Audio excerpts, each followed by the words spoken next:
Jadi selamat pagi adik-adik mahasiswa. Jadi untuk pagi hari ini kita akan masuk pada bahan kajian yang kedua, yaitu struktur dan fungsi sel. Yang kita arahkan adalah struktur dan fungsi sel daripada tumbuhan. Di sini ada terlihat gambar melintang daripada sel tumbuhan yang adik-adik bisa lihat. Yang pertama itu ada vakuolanya. Jadi sel tumbuhan itu terdiri dari organela sel. Jadi ada peroksisumnya, ada intinya, ada RE gitu.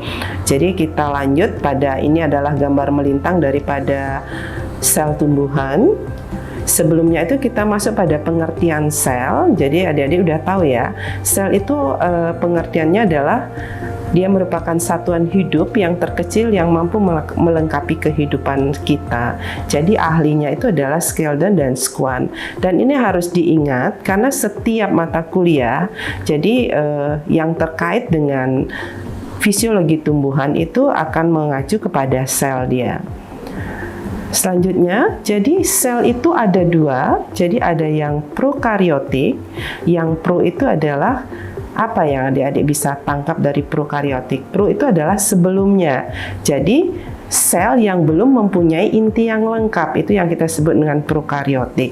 Itu termasuk pada tanaman yang tumbuhan rendah seperti bakteri, ganggang hijau, dan ganggang biru. Sel eukaryotik itu adalah mempunyai inti yang mempunyai organisme yang lengkap, dan dia terdiri dari beberapa organel di dalam sel tersebut. Jadi dia membrannya ada, jadi seperti alga, fungi, termasuk sel tumbuhan yang akan kita pelajari. Selanjutnya kita masuk pada struktur sel. Struktur sel itu ada dinding sel yang merupakan bagian sel yang tidak aktif dia. Jadi perannya dia menyokong atau menyangga daripada sel, mempertahankan bentuk sel, melindungi sel, dan mencegah penyerapan air yang berlebihan dari sel tersebut. Nah, gambarnya seperti ini. Jadi di sini terlihat, inilah dapat dinding daripada sel tersebut. Jadi setelah dinding sel itu kita masuk kepada membran sel. Jadi setiap organela yang ada di membran di sel tersebut, dia terdiri atau dilapisi oleh membran. Membran itu terdiri dari apa? Lapisan protein dan lemak dia di sana. Ya, jadi dia membran itu cukup fleksibel, jadi sanggup bergerak, dia bisa dirusak, dipecahkan, dan bisa dibentuk kembali. Selanjutnya kita masuk kepada masing organela daripada sel tersebut. Yang pertama adalah vakuola. Vakuola gambarnya seperti ini. Ini terlihat di sana ada lapisan membrannya ya, yang kita sebut dengan tonoplas di sana. Jadi vakuola ini cukup besar dia di dalam sel tersebut. Jadi, vakuola itu merupakan rongga sel, ada kantong berisi cairan yang dikelilingi oleh selapis membran yang saya sebutkan tadi, yang kita sebut dengan tonoplas. Jadi sel ini, fungsi dari vakuola itu adalah dia memelihara struktur daripada sel dan tekanan turgor sel, dia sebagai penyedia air di dalam sel, dan juga dia sebagai penyimpanan bahan-bahan yang tidak segera dibutuhkan. Itu fungsi dari vakuola. Kita lanjut kepada organela yang kedua, yaitu nukleus. Nukleus itu adalah bagian inti daripada sel. Sekarang kalau adik tahu apa peran nukleus itu di sini gambarannya sudah ada. Jadi peran utama dari nukleus itu adalah dia sebagai pembawa sifat keturunan daripada sel tersebut ya. Daripada di sanalah fungsi daripada sel tersebut. Jadi intinya itu merupakan yang paling utama di sana. Jadi dia merupakan struktur yang paling besar, yang paling mengisi banyak bagian sel. Terus dia mengandung material genetik sebagai sifat yang meneruskan sifat keturunan. Dia dikelilingi juga oleh membran. Jadi dia tempat sintesis daripada ribosom di sana. Jadi ada replikasi, ada transkripsi daripada DNA. Jadi kita kembali lagi mengetahui apa sebenarnya itu DNA, singkatan dari apa DNA tersebut itu. Jadi adik-adik bisa tahu, seperti silahnya adik-adik bisa tahu kan DNA itu apa, singkatan dari apa dia gitu. Jadi setelah dia inti, dia ada mempunyai anak inti. Jadi setiap sel itu bisa mempunyai 3 atau 4 anak inti di sana, tergantung daripada sel tumbuhan yang kita pelajari. Yang anak intinya kita sebut dengan nukleolus di sini. Ya. Jadi nukleolus ini bertindak sebagai organisator daripada nukleus.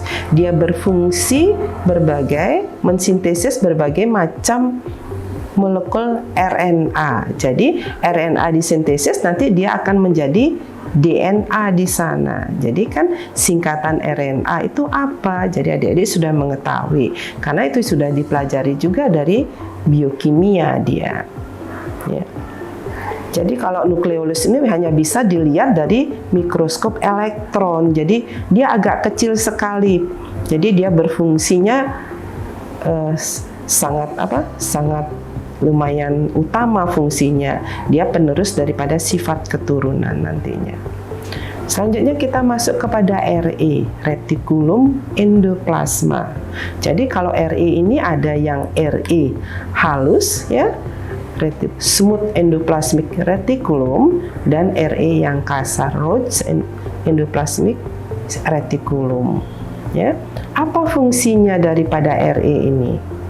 Ya, dia merupakan jaringan membran yang bercabang. Jadi dia melakukan metabolisme daripada untuk sintesis proteinnya. Sedangkan habis RE itu, jadi saya berikan secara singkat saja di sini. Jadi lebih bisa dipelajari lagi, ya dicari lagi sebenarnya materinya seperti apa lagi. Nah, yang selanjutnya adalah benda Golgi. Benda Golgi ini dipakai sebagai alat sekresi untuk mengatur penggetahan satu zat untuk keluar daripada sel. Dia terletak di dekat inti dia bentuknya seperti piring ya. Jadi dia sebagai sintesa polisakarida. Jadi ada gambarnya juga di sini benda-benda Golgi tersebut ya. Selanjutnya kita masuk kepada ribosum. Ribosum itu adalah benda kecil, butiran kecil yang halus, yaitu untuk sintesis protein di dalam sel. Dia melekat pada RE, retikulum endoplasma, dan dia mengandung juga RNA, yaitu RNA-nya yang kita sebut adalah RNA ribosum. Jadi itu organela daripada sel. Di sini ada gambarnya sudah lengkap. Dan yang paling itu adalah yang lagi daripada organela sel itu adalah mitokondria. Mitokondria ini dia fungsinya sebagai apa? Dia mengandung DNA juga.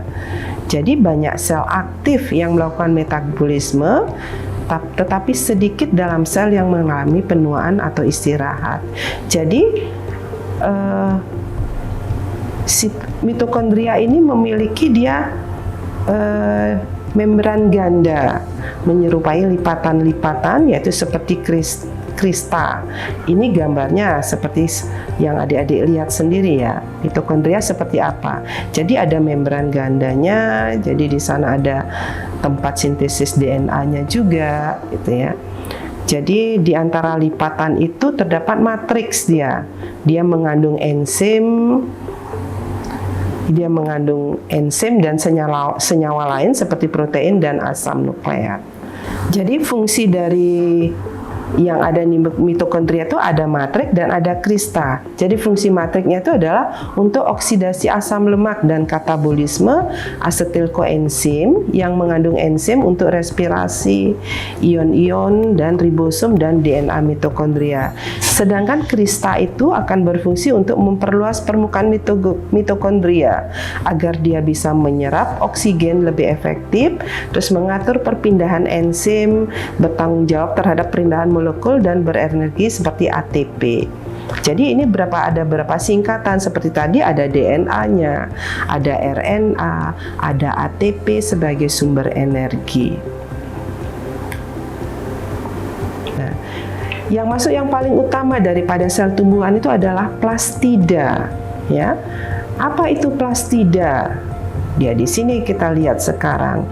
Jadi plastida itu adalah dia hanya terdapat pada sel tumbuhan. Dia dikenal dengan kloroplas ya. Kloroplas itu akan mengandung pigmen-pigmen klorofil yang berfungsi untuk fotosintesis nantinya. Ya, jadi keterkaitan itu ini yang paling penting di dalam tumbuhan. Jadi dia hanya ada di sel tumbuhan. Jadi pada sel hewan dan manusia dia tidak ada kloroplas ini. Jadi ada juga di plastida itu ada yang kita sebut dengan leukoplas dan ada kromoplas. Kalau leukoplas itu adalah plastida yang tidak berwarna. Jadi dia tempat perkembangan butir-butir tepung yang disebut amiloplas. Sedangkan kromoplas itu adalah plastida khusus dia. Jadi permukaannya sering kaku, tidak beraturan, dia mengandung pigmen selain daripada klorofil. Misalnya apa? Adik-adik tahu, ada di mana dia di tumbuhan itu kromoplas tersebut. Kalau klorofil ya sudah, itu terdapat pada tumbuhan, pada daun atau pada batang yang berwarna hijau. Itu ada klorofilnya. Sedangkan kalau kromoplas ada di mana dia? Ya, coba adik-adik yang tahu misalnya ada di mana dia. Jadi dia menimbulkan apa? Plastida yang khusus yang menimbulkan warna pada tumbuhan tersebut. Misalnya pada apa? Ya, kalau adik-adik tidak tahu ya, misalnya kita cari dia akan muncul pada umbi wortel. Jadi warnanya oranye dia. Terus ada buah tomat, karotin dan juga pada cabai. Itu yang kita sebut kromoplas. Dan ini tidak terdapat pada sel lain selain sel tumbuhan. Sekarang kita masuk pada kloroplasnya. Karena kloroplas itu terkait dengan apa? Klorofil. Dia berbentuk seperti bola ya. Pada sel alga dia berbentuk seperti pita pada ganggang Spirogyra. Jadi struktur bagian dari kloroplas itu sangat kompleks. Ada tilakoid, ada grana. Biasanya di sanalah tempat akan dilakukan atau terjadinya fotosintesis. Jadi kalau tilakoid itu strukturnya mempunyai karung goni yang mengelilingi stroma sebagai bahan dasarnya. Sedangkan grana itu adalah tilakoid yang menumpuk di sana.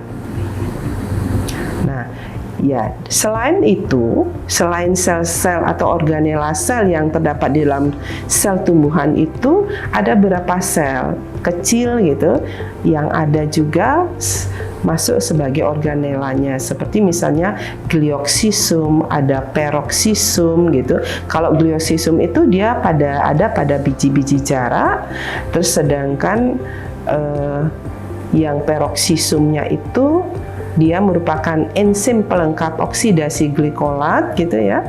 Jadi dihasilkan dalam fotosintesis untuk reaksi-reaksi lain sebagai sebagian dari proses pernafasan. Jadi dia terjadi pada dalam daun-daun tumbuhan tinggi yang terbentuk selama perkembangan tumbuhan. Itu peroxisumnya. Sedangkan tadi yang saya sebutkan di sini ada gambarnya, anatomi dari peroxisum tersebut. Ya.